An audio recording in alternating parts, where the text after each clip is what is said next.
জাতীয় রাজস্ব board NBR এর কাস্টমস বিভাগের সাবেক সহকারী কমিশনার মোখলেসুর রহমান ও তার পরিবারের 4 কোটি টাকার অবৈধ সম্পদের খোঁজ পাওয়া গেছে।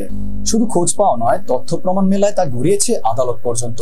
দুদক সূত্রে জানা যায়, মোখলেসুর রহমান ঘুষ ও দুর্নীতির মাধ্যমে অর্জিত অর্থ দিয়ে স্ত্রী ও ছেলের নামে সম্পদ গড়ে নিজেকে রক্ষার চেষ্টা করেছেন। এমনকি দুদকের কাছে বাধা তৈরি করতে বিভিন্ন সময়ে উচ্চ আদালতের দ্বারস্থ হয়েছেন। যদিও আইনগত জটিলতা কাটিয়ে শেষ পর্যন্ত মোখলেসুর রহমানের পরিবারের 3 সদস্য এখন চার্জশিটভুক্ত আসামি। কমিশনের পক্ষ থেকে চার্জশিট বা অভিযোগপত্র অনুমোদন পাওয়ার পর এখন চলছে আদালতে দাখিল করার প্রক্রিয়া। শিগগিরই তদন্ত কর্মকর্তা আদালতে চার্জশিট দাখিল করবেন বলে জানা গেছে।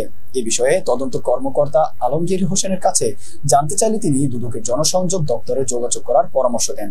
জনসংযোগ কর্মকর্তা উপপরিচালক আক্তারুল ইসলাম বলেন, 25 জুন কমিশনের পক্ষ থেকে কাস্টমস কর্মকর্তা মোখলেসুর রহমান সহ 3 জনের বিরুদ্ধে চার্জশিট দাখিলের জন্য অনুমোদন দেওয়া হয়েছে।